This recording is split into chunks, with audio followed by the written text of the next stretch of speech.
This episode of Stand Up and Holler is brought to you by Thrive Fantasy. Come prop up on Thrive Fantasy this football season. Thrive Fantasy is a daily fantasy sports and esports app for player props. With Thrive, you can eliminate the countless hours of research and focus on only the top tier athletes that have the biggest impact on the game. Choose 10 out of the 20 available player props to build your lineup. Each prop is assigned a fantasy value for both the over and the under based on how likely it is to hit. Hit the most props and rack up the most points to win a share of the prize pool. Use promo code REACT when you sign up today, and you'll receive a 100% instant first deposit match up to $100. Download Thrive Fantasy on the App Store or Play Store or by visiting their website, www.thrivefantasy.com. Sign up and prop today.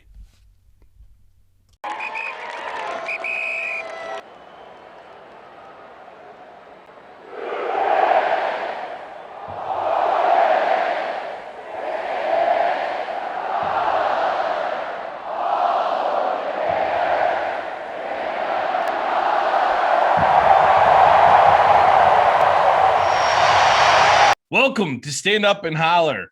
I'm your host, Nick Newton, joined as always by Will Miles. And on tonight's episode, we got a little bit of adjustment right before we went on the air here about 5 minutes beforehand. Bruce Feldman is reporting that Todd Grantham and John HEVESY are out at the University of Florida. So normally we do a little bit of an intro, Will, but no time for chit chat. Let's jump right into this here. And what does this mean for the program? I mean, it means a lot of different things. You presume it means that Dan Mullen's job is probably safe. That's probably the number one thing, is that these guys are the sacrificial lambs. And, you know, we always suspected that was one of the reasons why they were left around. I mean, we all sort of said that Grantham was going to be the first one to go, and then they just kept holding on to him and holding on to him and holding on to him. HEVESY being out's a pretty big surprise. I mean, he's been with Mullen since back, I think, to their Bowling Green days. So that's, 20-year relationship, having him leave. But at the end of the day, the recruiting hasn't been good enough. The results on the field haven't been good enough. And after the performance against South Carolina, something was going to have to give, because the reality is you've probably felt it as I have, that the fan base has not only just sort of gotten antsy with Grantham and HEVESY, who they've been antsy with all year, but they're starting to get pretty antsy with Dan Mullen as well. And so, I suspect that this is one of those where you say, hey, we got to sacrifice somebody to sort of quiet things down for a little bit, because then you can always say, give it a little bit more time. The problem is they've said, give it a little bit more time for the last 10 months, ever since the debacle in that Oklahoma game. And I'm not sure. I think many fans feel like they've already given the time that's necessary. And so we'll see what the response is to this. I think there's going to be a lot of too little, too late. I think there's going to be a lot of sort of rejoicing of people who don't have to watch a blitz from Micanopy next week when Florida's playing Sanford. Micanopy, I like that. Listen, this was a move we should have made after 2020, probably on both fronts. Definitely the Grantham front. For sure, though, without a doubt. This is something where this gives Dan Mullen a chance to reimagine the staff, maybe get younger, hungrier recruiters in at both positions. I think, a guy like HEVESY, sometimes I don't know the exact issue with HEVESY and recruiting. I don't know the exact issue with some of the development there. But the offensive line has not been a strength on this team. Early in the season, it was looking much improved, wasn't it? We had some hope early in the season, went downhill quickly after a couple injuries and a couple tough matchups. But the Grantham issue, we knew that was going to be one that was going to be a tough sell to win the fans back. When you lose the fans as bad as you did after 2020, that's hard to win people back on that. And I know Dan Mullen has made it very clear that he doesn't really care what people think around the program, but you have to care to some point, because at the end of the day, you're a college football coach. You're a little bit like a CEO and a politician mixed. You have to have that base level of support. And this, you called it a sacrifice. It should have happened at the end of 2020, bare minimum. But at the bare minimum, it should have happened after that LSU debacle before the Georgia week. I mean, we saw what happened against Georgia. I don't think that makes a big difference if they're on that. The stability that was offered by them, I don't think that made a big difference one or the other. But it's a move. It's very late. I don't know if it's too little, too late, because at this point, 2021, as far as any significance in this football season, It is done and over with. Hopefully we can make a bowl. Hopefully, at this point, just keep your fingers crossed on all that stuff. But just for the sake of practices and development, right? But Grantham specifically is going to be a stain on Dan Mullen until he gets over the hump here, because it's symbolic of inability or unwillingness to make a clear and obvious adjustment out there. And I don't understand why it took this long, Will. Well, I mean, I sort of wrote about it in my article today that we have been criticizing Todd Grantham for not making adjustments, but perhaps we should have been criticizing Dan Mullen all along for not making adjustments, because he hasn't made adjustments to his defensive staff. He didn't make any adjustments in the game against South Carolina. We'll get to that in the next segment, but there weren't any adjustments made in that game either. It reeks of the idea that you had the correct game plan, your players aren't executing, which is something that we heard from the previous administration before Mullen came in. It was actually the sort of the tipping point for me when it came to McElwain. Was I was okay with the substandard recruiting because I thought he was a pretty good on-field coach. I was okay with the offense because I thought once he got a quarterback in there, and particularly with Will Greer testing positive for the supplement he took at GNC, it was like, okay, we can give him some time. And then he started throwing his players under the bus. And that was really where the problem sort of, I guess, escalated for me when it came to McElwain. That's sort of what we're seeing from Mullen here, is that at this point, it's okay, finally an admission that someone is going to be held responsible for a program that is not performing. And it's not just the defense. I mean, yes, the defense gave up 40 points yesterday, but 7 again given up by the offense. An offense that came out and scored 10 points in the first quarter and then did nothing for the next 2. So I'm not necessarily, and a game plan that had them chucking the ball all over the place to start. So I'm not sure how getting rid of Todd Grantham fixes those problems. It's a change, but is it a change that actually changes anything, or is it just a change that is forced upon someone who doesn't like change and is going to continue to resist it? I think that's sort of the question moving forward is, does this allow Mullen to turn the page and make necessary changes that need to be made elsewhere? Or does he presume that this is enough and that, making this change will placate people and give him more time? Because I think he got 10 months worth of time by holding on to Grantham. The fact that it has turned into this, which I think is, I mean, even the most sort of, I guess, virulent Todd Grantham haters out there didn't expect not being able to stop a counter against LSU, didn't expect giving up 300 yards rushing to LSU, didn't expect to give up 284 or whatever it was to South Carolina. So, this was worse than what we thought it would be.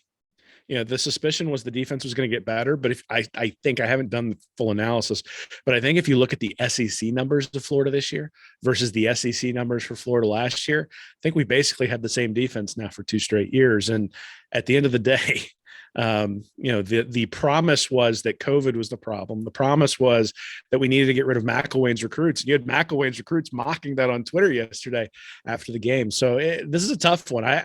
The reality is that keeping Grantham and keeping HEVESY for this long has burned some bridges, and you got to rebuild the bridges. You don't just have to put the fire out. Getting rid of Grantham back in January would have been putting the fire out before the bridge burned down.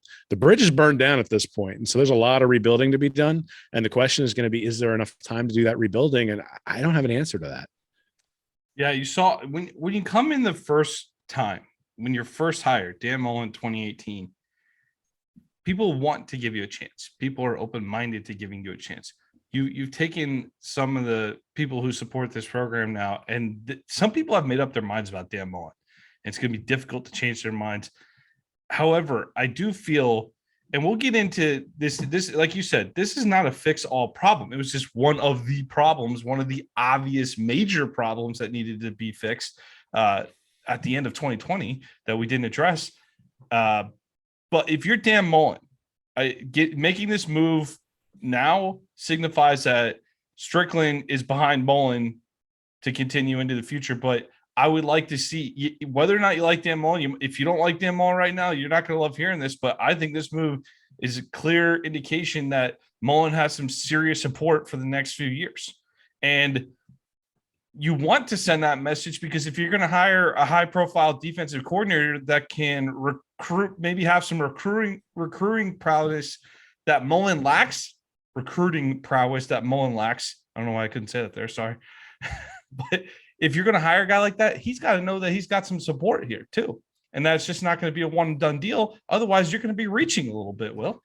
Yeah, I don't know necessarily about that. I think one of the things that sort of, 2 weeks ago, I was saying that Mullen deserved next year. Now, a lot has happened in those 2 weeks. Are we going to get a top-notch defensive coordinator for a lame duck coach? Yeah, but you have to give him a 5-year contract. I mean, at the end of the day, so this was the decision that they were making today, or the decision that somebody made today, is that Mullen has a $12 million buyout, and all of his assistants, pretty much their contracts run out. And so it was a $12 million cost to make a change. They're going to end up having to give somebody $1.5 million, $2 million a year to be the defensive coordinator. And they're going to have to give them a 4 or 5 year contract. So now you're making an $8 million commitment to the defensive coordinator. You're making a $12 million commitment to Mullen, and you're making whatever commitments you have to make to the offensive line coach and any other staff that you bring in. And you're going to have to re-up a lot of the staff members if you keep them, whose contracts are running out at the end of the year, because they're not going to sit there on a 1-year deal. So you've sort of pressed everything out 3 or 4 years from a contract perspective, but that doesn't matter in the SEC. In the SEC, you have a bad year and the whole staff will get axed, and it's just money, right? I mean, that's really the calculus, is do you care about the difference between 12 and say maybe 28, $29 million? Or do you want to give it, or do you think that the saving money now, being able to make a clean break, only having to pay Mullen, and then bringing in an entirely new staff, including the head coach, makes a difference? That's sort of the calculus that you're making. And, I'm not privy to that. I suspect that based on seeing this, that we're going to see Mullen for an extended period of time. We'll see, right? I mean, at the end of the day, I can't imagine this wasn't a toxic work environment based on some of the things that have been going on the last few weeks. And maybe getting rid of Grantham, getting rid of HEVESY sort of calms that down a little bit. Everybody can relax. And, I think the expectations at this point are a win against Samford. And I think there are people who are sitting out there going, oh no, we're going to be able to take care of FSU. We're going to be able to take care of Missouri.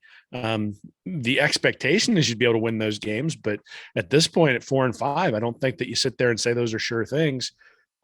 If you lost one of those two at the end of the year, would that cause a change of mind? I don't know, right? I mean, I don't understand. Those 2 games aren't going to make anybody change their mind that they did now. So at the end of the day, yeah, you're going to have to pay to get a top tier defensive coordinator. Now, the benefit is if you're a defensive coordinator coming here, you are a head coach. If you come in, turn around this defense, and all of a sudden Florida's back among the elite next year, you're going to get a head coaching job somewhere. So that to me is the appeal, is you come in, you get 4 years of guaranteed money because they're going to have to give you a long-term contract. And then you leave after a year to go get a head coaching job someplace if you turn things around. So if you want to bet on yourself, the opportunity to be the Joe Brady of Florida at defensive coordinator, I know we talked about that before, the opportunity to be the Joe Brady at defensive coordinator for Florida is there, right? To be able to come in, be a true difference maker at defensive coordinator, and then you get your head coaching job someplace, or you're able to jump up into the NFL. Those are sort of the two things you might be able to do if you come in and take that job. So I think the idea that it's not appealing is it wouldn't be appealing for somebody who comes in and needs the security or doesn't have the confidence to turn around. If you've got the confidence to turn around, you want to bet on yourself, this is an opportunity to do that. Total speculation here, but with these changes being announced today here, we're in early November. We got a few more games left in the season. Are you anticipating that this is just a for the moment type of decision and that more changes on the staff will be imminent at the end of the year? Yeah, I mean, I think they'll make changes. You can't strafe the entire staff with just a few games left. You got to keep people in place, and they'll do that. This is a sacrifice, right? This is a sacrifice to the altar of the fans who were going to check out without any sort of changes. If nothing else, next week against Samford, people will tune in to see what the attitude of the team is and how things have changed since Grantham and HEVESY have been gone. And then the week after against Missouri, when you finally play an SEC team again, you'll see the same thing. People will tune in to see what the changes are. And then Florida State is a rivalry game. So people are going to tune in and attend to see what the changes are there. And if you win all 3 of those and you win them convincingly and the defense looks good and, and then people start to build up hope. And that was really the problem with the loss to South Carolina, is you start looking at it and saying, is there any light at the end of the tunnel? And the answer with this staff was no. And the answer may still be no, but at least there are some questions and there are some things you can look at, and there's some hope that maybe we'll be able to see some light at the end of the tunnel before the end of the year. And that's really, I think, what these dismissals were about. All right, so potentially more to come by the end of the season. Let's jump into four bits. So you've teased the Carolina takeaways a couple times. This is not a game we want to spend a ton of time on tonight. We'll talk about it. It was an ugly affair. It looked either woefully they looked either woefully unprepared or uninterested, or both. Zero heart shown in this game by the whole organization, top to bottom. This was the second worst offense in the SEC to Vanderbilt, right behind LSU for the record. And they put on another clinic against this Gators defense. They were a team that's averaging 23 points a game, that went down to the wire, needing a last-minute touchdown to beat the Commodores, and they put up 30 first-half points. And yes, 7 were on the offense there at the turnover to go roll on to a 40-17 victory over the Gators. Will, a lot of these notes I took before finding out Grantham was fired here, but many of the issues remain the same. Lack of adjustments, sloppy play, turnovers. But this week's performance, it really magnified the effect that others have lacked to a certain extent. And it's because of what started earlier in the week, in my opinion. All right. It started with Dan Mullen shutting down a simple question from our buddy Gator Dave in his weekly press conference, which if you got a problem with Gator Dave, you got a problem with yourself, like the nicest guy on the planet, right? Like, so that results in shuttering media access for the entire week. And it wasn't the first time that Mullen's been miffed by a simple, solid line of questioning from specifically Dave this season, but his dismissive attitude to even remotely discussing the topic of recruiting, which came up because your opponent, who just waxed you, our biggest rival, made a point to discuss it in his press conference. Okay. So, and in fairness, Mullen said he would discuss recruiting in recruiting season. So I do want to give him credit for that, Will.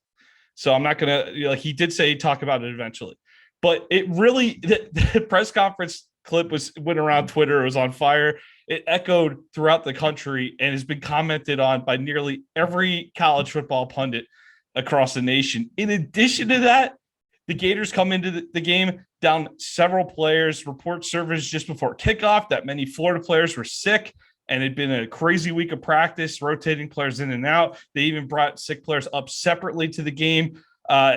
This team was clearly reeling.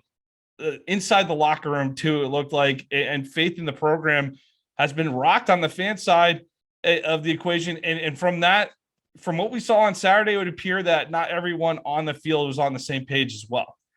So hopefully these moves with Grantham and HEVESY are just a start, but we got a long way to go to build this thing to where we want to be as a program. Yeah, I mean, so Grantham didn't have 11 pass attempts to 3 rushing attempts in the first quarter. Grantham didn't have 18 total rushing yards in the first half. Grantham participated, but he wasn't the only reason they got outgained 176-19 in the decisive second quarter. Grantham hasn't turned the ball over like it's a Pez dispenser, just hand it to the guy who's next to you, the other team all the time. Florida again loses the turnover battle 2-0. One of them gets returned for a touchdown. So, we right can before sit halftime. there. So we can sit there. In fact, the announcers were like, maybe you just want to take a knee. So what happened last week doesn't happen. And then it gets stripped up. There it is. And, so look, I mean, they came out and they decided to throw the ball all over the place against a team that can't stop the run. After an article came out, like you mentioned in The Athletic, that called them soft. And then they came out and basically said, yeah, we're soft. Like, we're going to throw the ball all over the place and we can't run it, even though you haven't been able to stop the run all year. And oh, by the way, we're going to go up 111 yards and 11 carries in the first quarter, to the point where, I mean, at that point, Florida fans just went, oh crap. Like, it was 10 or I guess Florida kicked a field goal to make it 10-10 right at the start of the second quarter. But you looked at it and just said, oh, that's a bad sign that we just got outrushed by 100 yards in the first quarter for a team that hadn't got, I mean, how many games this year had they not gotten over 100 yards? I don't even know. You have to go back and look at it. But, again, you're talking about a team that scored 78 points all year in its 5 SEC games thus far and put up 40 against Florida. So there's no talent gap here. I mean, there is actually, but Florida has the advantage when it comes to talent. You can say, yeah, a bunch of people had the flu, but I mean, again, your backups should still be more talented than South Carolina. This is a team that beat Vanderbilt by 1 point, and a team that really sort of profiles very similar to FAU. And I'm not sure Florida would beat FAU right now. They just, at the end of the day, it was a complete system failure. And that has not, I mean, yes, that has something to do with the defensive coordinator, but it has a lot to do with other people other than the defensive coordinator as well. Didn't we lose to half of an LSU roster twice in the last 10 months, Will? Sure. I think that's happened. So other teams have had to deal with that. They dealt with that successfully against us as well. And that's the major issue. And you're right. Hey, the one thing that you're totally right about is like last night, that's not just on Grantham. I mean, there's issues that were on him. The fact that we're still watching a counterplay. I mean, for crying out loud. I mean, that really Kentucky ran that play a couple times well against us, but that couple weeks before LSU. So we've been looking at that play not get stopped for over a month. Craziness. But top to bottom, just a total wreck. And even just the attitude on the sideline. I think you include this in your article too. Talk about the halftime question to Mullen there, Will. Well, yeah, Alyssa blew my mind when I read that. Alyssa Lag came out and was like, "Are you going to make any adjustments?" Nope. And I mean, you just sit there going, "Okay, like none." You're down 30-10, none. And it turns out that they lost the second half 10-7 because they didn't make any adjustments. And look, the thing that really got me actually was the lie he told at the end of the game on the podium, right? When he started talking about, oh yeah, I didn't sing with the band because I didn't know the band was here. And then because it's 2021 and there are cameras everywhere, and you should know there are cameras everywhere, there's all of a sudden footage circulating around social media with Mullen walking through while the band plays the Florida fight song as he's heading into the stadium. So the idea that he didn't know the band there is laughable. Just be honest, right? This hurts. I don't like losing. Losing sucks. I'm going to make sure that I go out in front of the band next time because that's something I said I was going to do. Sorry, it won't happen again, right? You do that and nobody says anything. Nobody says boo. They all say, hey, I'm glad that my coach cares. Instead, you sit there and you sort of make up something that nobody believes, knowing you're going to get called on it because the camera's everywhere. Like, this is a major college football game. It's not middle school, junior varsity football. Like, there's cameras as everywhere. A coach at a big school, you're supposed to at least pretend like you care about the band. You don't actually have to. Just pretend. You just have to say you don't even know they're there. I mean, those guys are into it. The band's rocking all game. A Gator band's typically going all game. It's hard to not know that a Gator band is present. That's all I'm saying. Well, to be honest, you could go back to your first comment. You could at least pretend to care about recruiting. Like, if you're going to be the head coach in a major program, might as well pretend you care. We'll get to that. Enough of this Carolina game. Let's go on to the bigger picture, Will. 6 bits here. Defining the issues across the program here. Well, first off, we'll focus on the field here. First year of Mullen's tenure, the offense has ranked below 5th in the SEC this season. We're ranked 8th at the moment. Mullen's teams, we talked about it, they need excellent offense, borderline elite offenses to really excel. The defense started positively, began to replicate itself from last season. Instead of blowing coverages left and right, we just can't stop a counterplay. Failure to address this over and over, like I said, the counterplay for over a month here. Unacceptable. Grantham's out, finally. Special teams, Will.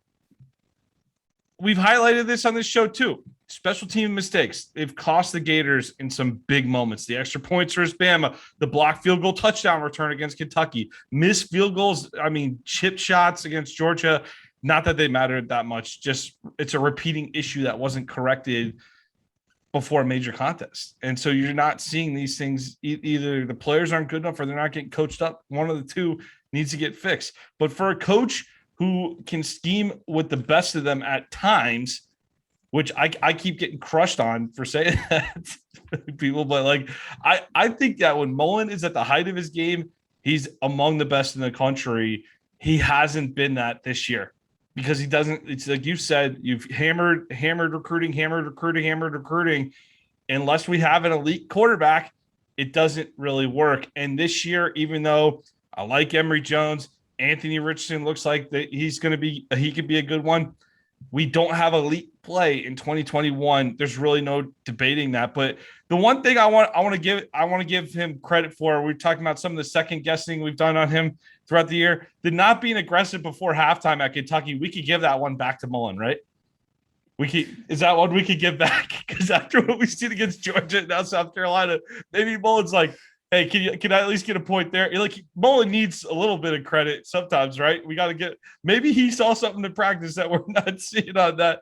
But basically, he struggled. He didn't go downfield against Kentucky. The game plan wasn't great against Kentucky on the offensive side of the ball, right? So it allowed them to clamp down on the Gators' run game. You didn't pull the trigger soon enough on AR-15, in my opinion. First start comes against Georgia. That should have happened well before Georgia. No, he was dealing with a hamstring injury, but I mean, it was a very slow transition, and it's kind of a cruel way to break in a new starter. And really, you mentioned it, being pass happy against this South Carolina team when you really should have been running the ball, Will. Yeah, you mentioned just about everything that's gone wrong this year, but I think it all sort of swells up into one big issue, which is leadership. That at the end of the day, you look at those teams back in 2018 and 2019, you had LaMichael Pirine, you had Van Jefferson, you had Josh Hammond, you had Tyree Cleveland, you had Freddie Swain, you had Keontae Lewis.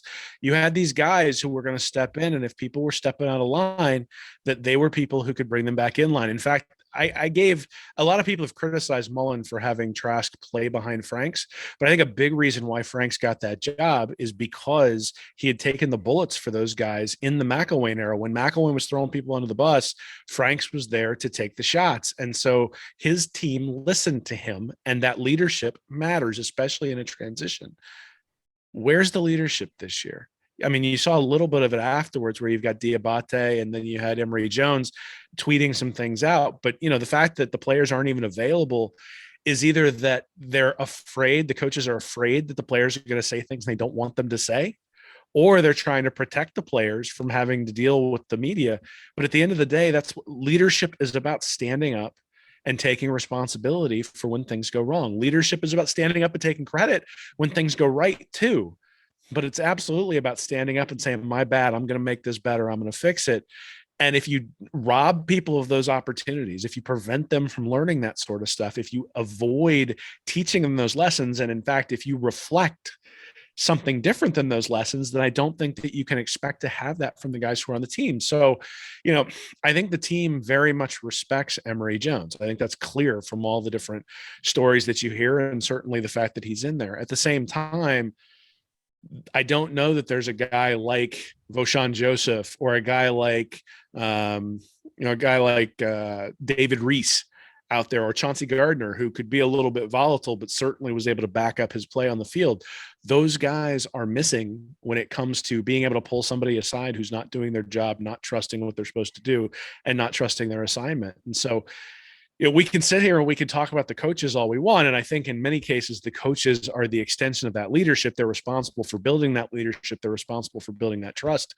And so it ultimately falls on them. But at the same time, all the things you're talking about, just the turnovers, the miscommunications, the penalties, the fact that everything is inconsistent, that you got guys at home laughing about the loss yesterday who weren't on the road trip, that you've got, guys who roll over in the game against Oklahoma, that you got guys who are doing things that are, who play hard but are inconsistent because they're not being held to a standard where they need to be consistent. And then you've got things like the shoe toss and all the other stuff that sort of went on where, again, I don't think I'm not pinning this on Marco Wilson, but it's telling that he was a captain the next week after that play. And so where's the leadership coming from? To me, that's the thing that worries people the most, is that you're supposed to see the leadership coming from the head coach. And leadership means that when you get up there and you screw up and you say something in a teleconference you shouldn't, that you come back out the next day and you set the record straight. Instead, that story festered for 2 days. And then he goes on the SEC teleconference and apologizes for it. But it didn't, it basically allowed every single SEC program to mock Florida and its fans for 2 straight days. He could have come back out and answered the question. Same thing. Leadership is answering the questions when things go poorly. So, a couple of weeks ago when Emory Jones wasn't throwing the ball deep, Dan Mullen can take that bullet. He can say, we called the plays and Emery ran them correctly. If we didn't take enough deep shots, then that's on me and that's on the game plan. You do that, your players buy in, because at the end of the day, they know you've got their back. Instead, it was, we take what the defense gives us, which means that essentially you're saying that the quarterback didn't go deep because of what he was reading. And if you have enough people who know a little bit of something about football, you can see that, yeah, that's true, but that also means that your quarterback is going to have to take that criticism. So to me, I mean, turnovers obviously have been a big story, but and I think that's one place where there's a lot of hope that things can turn around relatively quickly, because, you spend an off season avoiding turnovers would be good. But at the end of the day, it's leadership, man. You need people who are going to run through a wall for you. If you're the head coach, you need people who are going to run through a wall for you if you're the defensive coordinator. And what we saw against South Carolina was guys sort of tiptoeing up to the wall and going, I'm not sure I want to run through this for that guy. And that's a problem. That's a leadership issue. And we will see whether the changes solve it or whether the changes just point clearly to where the leadership issue is. Yeah, I'm not sure how changing a couple coaches totally affects the leadership, but and we've questioned the top-down style of Dan Mullen before, where, I mean, the shoe toss is always used as the example of just why yank that guy off the field. Saban would have had his headphones ripped off, screaming at the kid if he did that. If they cost him a game like that, that would have been nuts. But I'm not a big fan of the saying perception is reality. It's not one of my favorite sayings, but unchecked perception can become reality. And that's kind of what's gone on with Mullen, because as things have gotten more difficult, he's just developed this attitude to basic questions around his program, like the Gator Dave things we point out this week. Like, if you just explain what's going on, talk through some things, it can help. Obviously, you need to back it up and perform too on the field, but looking so exhausted in the post game and just giving these garbage, we'll evaluate answers. Like, you're not Bill Belichick, man. Bill Belichick gets away with that garbage because he wins at such a high level. It's like, anyone who wants to copy that, on the one hand, it's like, oh, Belichick's a genius. He doesn't give the media anything. Yeah, well, if the guy ever lost for 2 seasons in a row, he's probably out, because people would get sick of that so fast. I mean, if you are going to act like that, you better back it up and win some. If not, if I'm Mullen, I'm probably trying to be a little friendlier at this point. Maybe make an appearance on Gators Breakdown this offseason. Talk to some people. I don't know. We got your back, Gator Dave. We're here for you, man. But I really, no coach at the University of Florida should ever inspire the question of, man, does he look checked out? That should never be a question at this school. Urban Meyer, for as much crap as people give the guy was just mentally drained when they lost a single game. You knew that guy, like, that's the type of energy you need at this school. And I think some of the things we've talked about, you look at the treatment of the media in recent weeks and just kind of the dumb comments in general, which is why when people are talking about other head coaches, they're like, oh, you know who we should get? Is Lane Kiffin. I'm like, okay, so you want an offensively obsessed head coach from a Mississippi school who may lack the grasp of a full scale of view of what the program's about, and put his foot in his mouth on a regular basis in front of the world? Like, that's who you want? Am I describing Dan Mullen, or am I describing Lane Kiffin here? We kind of already have Lane Kiffin, people. We kind of already got the guy. Like, I just think that when you look at Mullen, he is capable of putting out a good product on the field. We've seen it.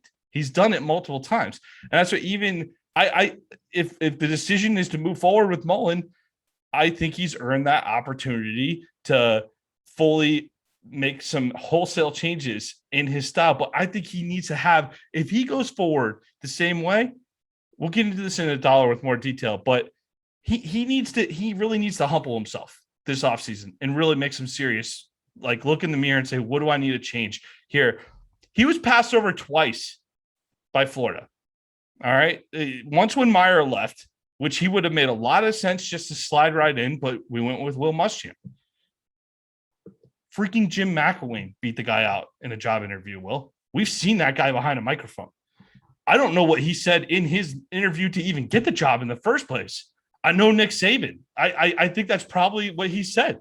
And I think when you look at this and you see him tighten up in these tough situations with Mullen, when he's tightening up a little bit, and you kind of see, oh, maybe that's why he didn't interview so well, or what? Why did he say it that way? Where you see maybe in a recruit's living room, he said something in a weird way, or he answered some mom's question, where you talked about maybe rubbing people the wrong way. He does it all the time in front of a microphone. Why would he do it in real life in situations? And I'm not saying the guy is like a bad dude or he does an awful job with recruiting. It's just you see why things aren't to the elite standards that we have at the University of Florida. So like I'm tired of these I don't know, I didn't see it type of excuses. Sick of hearing that stuff. The shoot throw, the band deal yesterday, like you did see it. And you're making excuses in front of the media. So it's not, you don't build championship programs on I don't know and I didn't see it, Will. Yeah, there's a few things there. One is, and Florida job's pretty hard, and the Florida job comes with a lot of rewards. It also comes with a lot of responsibilities. And so for the first couple of years that Mullen was here, he got a lot of those rewards, right? He got to be seen as an offensive genius. He took recruits that McElwain was getting 20 points a game out of and got 35 points a game out of them and was able to turn the program around. And we were looking at it saying, wow, this really has some legs, and maybe he can overcome some of the recruiting deficiencies that we're seeing because he really is that good. But the other thing, I was thinking about this yesterday, I put it in the article that I wrote, but I think we thought Mullen understood the pressure that he was going to be under at Florida. And there was a story about Megan Mullen and the groceries and how she had to go to Orlando to buy groceries and those sorts of things. And so you're like, okay, they understand, but they only understood when the program was winning.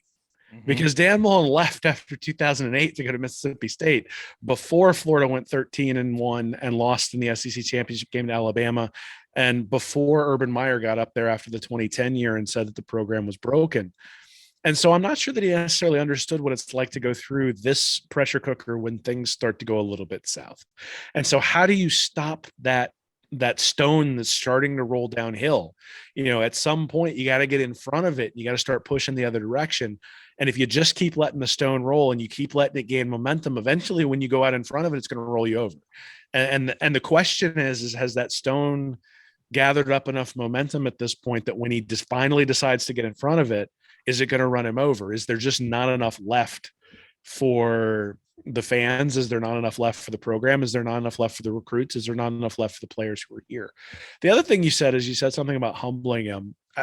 I don't think that's the case. I think one of the reasons why you bow up when people ask you questions is that you really do have a lot of self-doubt. Because you see this with people all the time when they're trying to make an argument for something and they get upset and stop the argument. It's not because they think they're right. It's because they're afraid that in an argument, you're going to prove them wrong. And so I think that's a lot of what might be going on is there's some self-doubt there. And I run into this too. We all do, is that we all have egos and you don't want to be seen as wrong. You don't want to be seen as somebody who doesn't know what they're doing. And on a stage like this, it's hard because you're going to be put on a place where at some point you're going to fail. And Saban has experienced that. Dabo Swinney's experienced that. Jimbo Fisher's experienced that. Urban Meyer's experienced it. And Meyer didn't deal with it all that well, right? Saban, I think, has dealt with it better than anybody and then comes back even angrier the next year. But at the end of the day, that ego helps you, but also hurts you, right? It helps you in that you say, these are my principles, I'm not going to deviate from them. But it hurts you in that you say, these are my principles and I'm not going to deviate from them. And I got to be honest, Dan Mullen, I'd kill for him at Virginia Tech. I mean, that's the second school. That's where I went to grad school. I'd kill for him there. I think he'd do a great job. He'd definitely do better than Justin Fuente's done there. So, at the end of the day, the buyout is there. The contract is there. Is there an incentive to make the change other than just saying, I want to make it work here?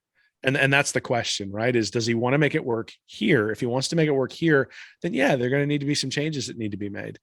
But if he doesn't care, or if there's other opportunities out there and you say, hey, I'll just go ahead and do those other opportunities, I don't need to change, then obviously I think things get a little bit ugly. But at the same time, lots of us do that, right? You run into a ceiling at a particular place where you work and you decide to go work someplace else.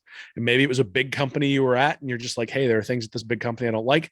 I'm going to go to a smaller company where my experience fits a little bit better and where maybe, the Peter principle doesn't apply because there I have real value. And, we'll see. You mentioned Gator Dave. He had a podcast out earlier today where he talked about seeing light at the end of the tunnel, and he talked about whether he had any hope left that the program can compete under Mullen, and essentially he said no. And I think that's where a lot of the fan base is right now. I think that's where I am right now. You look at it and say, look, we're a forgiving bunch, but at the same time, like you have to make there has to be an olive branch that comes out towards us because we can see it. We're not blind. We're not stupid. And if you treat us as blind and you treat us as stupid, then the response back is going to be swift and loud. And that's what we're at right now. We're at swift and loud responses because everybody saw what was going on with Grantham last year, didn't make the change.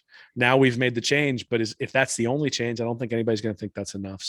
I think a large portion of people won't think that's enough. Look, I don't make any of these decisions. I don't sign the checks. $12 million spend is way above my pay grade. And so, these are high level decisions made by high level people who got to these positions because they're willing to make tough choices. So tough choices are going to have to be made. Some of them by Mullen, some of them by Strickland, some of them maybe even by people above Strickland. And we'll see as things move what happens. But at the end of the day, it's just sort of a sit and observe because none of us can control it. We can just sort of look at it and interpret it. And, we're doing the best we can. I understand the whole point about the ego. But I think part of growing, especially as a head coach here, and you're on a different stage than you were at Mississippi State, is being able to step back and say, okay, here's what's gone well and here's what's gone poorly, and just really work like hell to fix the things that are going poorly. Last night was a disgrace. We can't have that again. We can't, we got to come out. We got to finish strong the rest of the year here. We've been saying finish strong. I don't know how much that means anymore to say that, but because we've been saying it the last couple of weeks here, but still finish strong. Don't no show games anymore. Like you cannot, what are we doing that's causing that? What are we doing or not doing that's causing that rather? And really take this time to reflect on what's causing these inconsistencies. I'll tell you, Will, one of the things, as much as I love watching Mullen's offense, I know they've struggled a little bit this year, but in previous years, I've enjoyed watching this offense, especially after what we had to suffer through under McElwain and Muschamp. Maybe it's time for Dan Mullen to step back and say, if I want to be the best head coach I can be, I got to be more of a CEO. I got to have my face out there and recruiting a little more. I got to be doing a little more in these different areas. I got to be paying a little more attention to detail on the defense and the special teams. Maybe it's time to hire an offensive coordinator. Bring in a young gun who could be, guess what? That could be another pair of hands in recruiting, which is something you struggle with. So, and you can mentor him. You could still run your offense. You could still do everything you want. You can mentor the guy to do exactly what you want, but it could be something that could be incredibly beneficial for both you and the program and allow you to really embrace that CEO type role, because this whole thing of like, oh, Mullen he's not into recruiting, like enough of that talk. We cannot, that's not a discussion. You're either in on it or you're not. And right now, I don't believe people change as much as I'm projecting here. I think I'm like basically saying you got to change this. Like we're listing all these things out that he's got to change. I don't think he's going to wake up overnight and be like, I love recruiting now. I'm totally dedicated to it. Kirby had a great point. I don't think that's going to happen. But if you see steps like that, where there's major revamp in the staff to where some people are coming in that can help on that side and help take some of the load off of Mullen on game day, and he embraces more of that CEO role, I think he does have that chance to be successful still at Florida. We'll see. I think, we'll definitely see later this year. I mean, the team quit and, we can split hairs about, well, what do you mean by quit? The team didn't want to be there playing in South Carolina the other night. And to be honest, a lot of Gator fans didn't want to watch that second half. I think a bunch of us suffered through it because we sort of with pride say we'll never turn the TV off. But I'd be lying if I said I didn't flip over to that Alabama game every once in a while to see what was going on. Same thing with the Tennessee-Kentucky game. At the end of the day, if the team is still checked out against Missouri and the team's still checked out against Florida State, then this wasn't a Todd Grantham problem. If the team is re-engaged against Missouri and the team is re-engaged against Florida State, then maybe this was a Todd Grantham problem. And that's for the administrators to figure out. It's for Mullen to figure out, but that's a leadership issue. And even being a CEO and delegating is a leadership issue, right? It is figuring out where your weaknesses are. It's figuring out where your strengths are. And then it's delegating to your weaknesses to, quite honestly, people who enjoy doing those sorts of things. At the same time, if you go take a job somewhere and you get along great with your middle manager, but the CEO is somebody you look at and go, wow, that my values don't align with that person, then you're typically not happy in that job. And so there still needs to be a projection that people matter, building relationships, being able to talk to recruits, all those sorts of things. And the idea that that's going to change overnight, I think, is a stretch. It's not something that typically changes. I mean, you can even look back in, what was it, 2009, 2010, when Urban Meyer wrote his book with Buddy Martin. I've talked about this quite a bit, but they basically had to keep Dan Mullen away from Tim Tebow when they were recruiting Tebow. At least that's what it says in the book, because they were afraid Mullen was going to ruin it. Well, if that's your head coach and he hasn't gotten better at that since then, that's a problem. And, you can only, and same thing with the PR team, right? I mean, it was almost like the PR team has started to play a little bit of, they have been trying to control the environment that Dan Mullen is in as he's getting asked questions by the media. I don't think it's a coincidence that Monday's discussion is going to be in person, after some of the people asking questions on the Zoom call were not the normal rank and file people who normally ask questions. And that's trying to control the message because you're worried about what the message is going to be. That's not fixable. I'm sorry, it's just not. So, look, I'm pessimistic tonight that these changes are going to make a huge difference, because I don't know that this is a turnover issue. I don't know that this is a quarterback issue. I don't know that this is a toughness issue. I don't know if this is a scheme issue. I think it's a leadership issue, and leadership starts at the top, and that's where changes need to be made by Mullen, or changes need to be made by someone above Mullen. Well, we kind of preempted a lot of what we were going to say in a dollar. We were going to address scenarios, but let's put it this way. So you've outlaid your skepticism. I think in some senses too, even though I gave a little bit of a shiny vision in terms of if Mullen humbles himself, I think that could work out nicely. I think it's very difficult to change your personality and who you are. That's very difficult to do. But what is a successful, for a dollar here? What is a successful scenario in which Mullen stays and this ends up working out? Florida builds a championship level program. Will SEC championship in 2022. No, I mean, how do you get there? What's what type of coordinator hire you want to see on the defensive side? Do you bring in an offensive coordinator? Like I mentioned, do you make changes on the offensive side of the ball?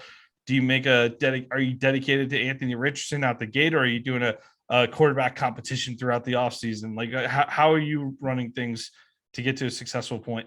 I mean, I think you have competition everywhere. I mean, at the end of the day, nobody's job's safe when you're 4-5. And that hopefully is one of the messages that comes out of Grantham and HEVESY being out, is those are guys that Mullen has been loyal to this entire time. Perhaps I think most people think over loyal to. And so loyalty's out the window. If you're a freshman and you play the best, get out on the field. And if you're a junior and you play the best, go out on the field. And if it's a tie, we might even play the freshman, because at the end of the day, we need to build this thing. Right. And those are the sorts of things. I think, he came in talking about relentless effort, and he spent the entire press conference the other day, when he wasn't talking about recruiting, talking about being a competitor. And competitor and relentless effort is like the antithesis of everything we saw on Saturday against South Carolina. And so competition, effort, and then taking the most talented people, teaching them and putting them on the field. Like, that's it. I mean, you can talk about defensive coordinator, you can talk about scheme, you can talk about all that stuff. The reality is you shouldn't need to scheme around an LSU team that's completely wounded. You shouldn't need to scheme that much against that Kentucky team. You shouldn't need to scheme that much against South Carolina. Those are teams that, Alabama shows up and just beats those teams. And one of the reasons they beat them is because they're consistent and their coaches are good. But the other reason that they beat them is that the best players play at Alabama, and they have a lot of good players. And so you get the best players on the field who are all coached up really well, and you're successful. So to me, that's it. I mean, look, I have not been in there in practice to see the things that Anthony Richardson is doing well or is screwing up. I can see what he's doing on the field, but that, that's all I have. I have those data points on the field, right? And we saw some bad data points or some poor data points against Georgia. Now, I think he probably plays against South Carolina if he doesn't have a concussion in the Georgia game. So, some of the holes might have been filled if Anthony Richardson had been out there, but that's what you're doing. You're trying to fill holes. You're trying to put, Band-Aids in a bullet hole rather than actually doing the surgery to fix the bullet hole. The surgery is you got to get in there, you got to hit, you got to tackle, you got to make sure that people understand that when they screw up, they're going to be taken off the field, and you need to build leaders. And those are the things, right? So what do I want to see from a defensive coordinator? I'd like to see a young guy. I'd like to see a guy who's energetic. I'd like to see a guy who's out there on the recruiting trail. But more than anything, I want to see a guy who gets up there and knows he's being held accountable. And I actually kind of think in this case, again, we sort of talked earlier about a defensive coordinator who comes in and has the confidence to believe that he's going to be able to turn things around and then jump to a head coaching job someplace else. That's a good thing, because that guy's going to come in. He's not taking this, oh, well, we got 3 years to develop this guy. There aren't 3 years to develop this guy. You got 6 months. So figure it out. And I think that sense of urgency, and maybe that's the right word, right, is that there needs to be a sense of urgency where you are not building something. You have been given 4 years to build something. It's time to show it off. And if what you built is good enough, then okay, you get more time. And if what you built is not good enough, then you don't get more time. And that's sort of the way things move. So that's what I would say: a sense of urgency, competition, relentless effort, and getting back to those things that at least this year and last year have just been words, and making sure that those words actually carry over into action. Yeah. And definitely with the new hires in terms of the defensive coordinator, you want to see, I'm torn on whether or not you bring someone in that's just excellent and you'll recruit, you can recruit with that. But, if someone like, how much money would Gary Patterson, I know TCU hasn't been killing it on the defensive side this season, one of the reasons why they moved on, but can't tell me Gary Patterson wouldn't be an interesting defensive coordinator, the old TCU coach that just was let go last week. I looking at some of the top recruiters who are assistants throughout college football, Brian Hartline, former Buckeye receiver, played in the NFL. He is just killing it, signing 5-star receivers left and right. Could you get a guy like that in here as that offensive coordinator role I was talking about, where, hey, Mullen, you really still oversee the offense pretty heavily. Maybe that guy's not quite ready for the OC job, but he'll run your system. You teach him what you know, and then you get a guy who recruits the way he's been recruiting at Ohio State, where he's landing 5-star receivers left and right. Yeah, I think if you're going to go with, the guy I would want to see is Tosh Lapoy. So he's the defensive line coach for the Jaguars right now, but he was the defensive coordinator and outside linebackers coach for Alabama in 2017 and 2018. 2016, he was the outside linebackers coach. 2014 and 15, he was the defensive analyst. So you got a guy who knows how that Saban machine works. That is a guy who is a top tier recruiter. And then he's got NFL experience as well. All of it on the defensive side of the ball. So Lapoy is a guy that I would look at and say, hey, that's a guy that if you could bring in could help you build a recruiting apparatus, because he has seen the recruiting apparatus. So you make him the defensive coordinator and recruiting coordinator and say, go build it. Maybe that's a way to go. Beyond that, Gary Patterson is interesting, but that again is Band-Aids on a bullet hole. That's bringing in somebody who can help scheme up the guys you got, not who helps you point things in the right direction. Because when I say sense of urgency, it's not necessarily like, so the reason people get interested in recruiting, the reason people follow recruiting, the reason people click on articles that talk about recruiting is because recruiting is hope. And so what they've done by dismissing Grantham and HEVESY is they've at least extended that window where there's now some hope for this season where, hey, a couple of games from now, maybe we feel very, very different about this team because we've seen the changes that have been made with those guys being let go. And so I don't know that you need a defensive coordinator who comes in and is like a complete game changer, though that'd be awesome. I think at the end of the day, if people can see, hey, we bring in this guy and we've gone from 11th in recruiting to now we're 6th. And then the next year we're 4th. And you start seeing that progression up because the organization has been set up to be able to do those things well. Then you give people more time. I mean, that to me is the fundamental disconnect here, is that the recruiting at Florida has basically been the same the entire time since Mullen's gotten there. And the perception was that when he started winning, and I think one of the things I tried to warn people about early on was that winning doesn't bring recruits, that recruits end up winning games, but the top classes come first. And big time winning comes because of top recruiting classes. At least it has historically since, like 2005, 2006. And so, that's the thing. I think you do need somebody who's going to help you build a recruiting apparatus. And I would say that one of the things that's interesting, I guess, is that Mullen has surrounded himself by guys who have done things the Mullen way for 20 years now. Mm-hmm. And you're going to bring in fresh blood. And sometimes that's really valuable, right? To bring in somebody who says, hey, we did it this way here, and this was really successful. And when you do it the same way for 20 years, well, there are other programs that are innovating because they need to get better, while you're sitting there saying, this is the way we've always done it. And this is the way we've always done it is how you get Netflix instead of Blockbuster, right? It's how you get, it's how you get digital pictures instead of film. Like those sorts of things are because it's not because the organization itself, it's not because Eastman Kodak couldn't develop digital pictures. In fact, they did, they patented it and then they stuck it in a drawer so that they could sell more film.